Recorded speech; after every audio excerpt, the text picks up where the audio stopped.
I want to congratulate you and to thank you for coming us. Mr. Nnamdi Kanu. Thank you. Yes. From Biafra. Yes. Thank you so much. We will shortly tell the story of how did you happen to come here.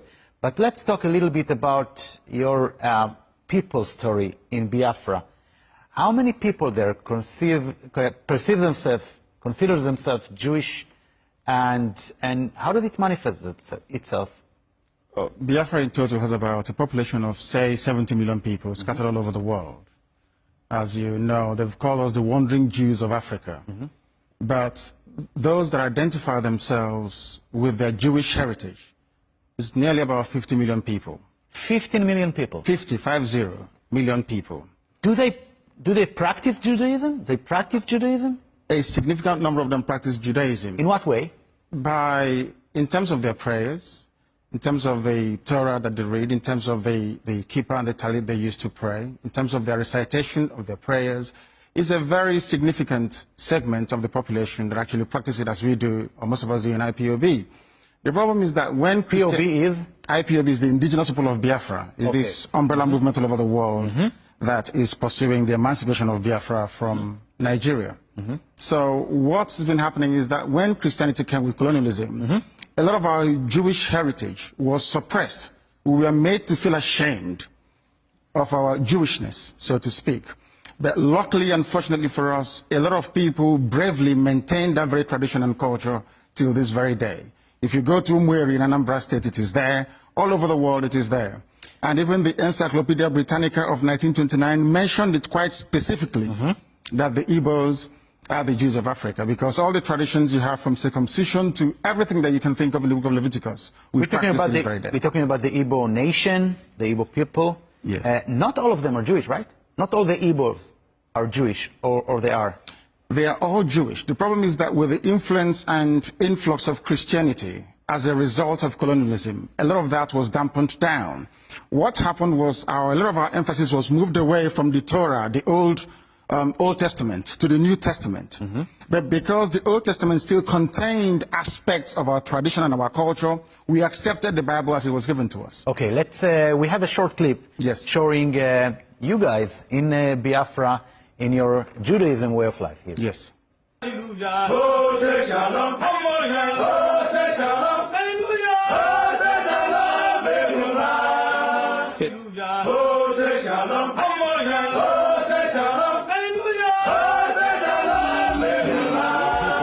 It's the sound, centuries of colonial, returning to what they say are their native roots. A place. Quite fascinating. Very, very fascinating. Now I want to look at the map of Biafra and Nigeria, and maybe this map tells a little bit of the story.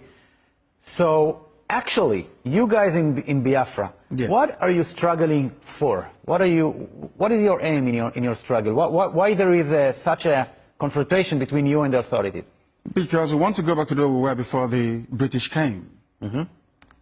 Most of our problems was basically made by the British. The way Nigeria was put together is the root cause of the problem.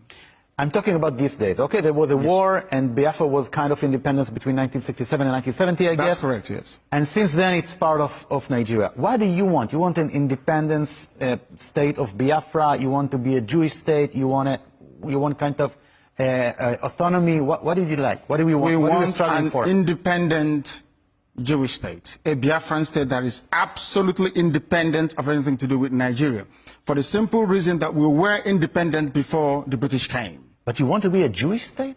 Absolutely. To go back to a way of life, there's a place called Arochukwu where we come from. The same way you have Jerusalem.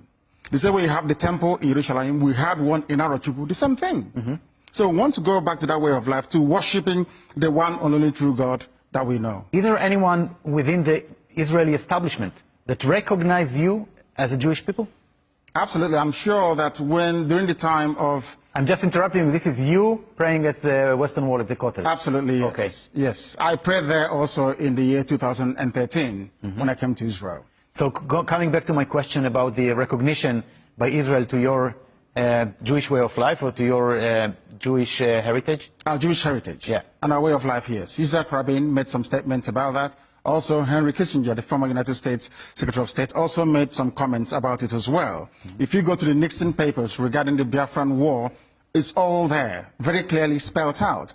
But I think there seems to be this kind of paranoia that should Biafra get closer to Israel, that 70 million people will somehow flock to the land of Israel. But that is not the case. We are seeking Biafra so we can return to Biafra and be in Biafra. Let's go back to your personal story. Yes. You have been persecuted or arrested in Biafra. What was the story about? I arrived in Nigeria, in Lagos, on the 14th of October 2015, and I was arrested from London. I was arrested for demanding for freedom for my people, because I run Radio Biafra in London, and the authorities didn't like it. Then I had to go down to, I had to go home, basically, to see my people, and they arrested me and kept me locked away for 19 months. 19 months? Yes, despite 2 court judgments to set me free. They took me to court, and the court More decided, than a year and a half in custody? Absolutely. And then what happened? Trial. And then they eventually granted me bail with very stringent conditions. When I came out, I continued to speak to my people. I continued to practice my Judaism, my Jewish faith.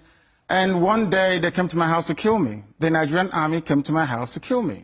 What was it like? I mean, I wouldn't wish anybody to go through it. They killed 28 people in the process. how many? 28 people died.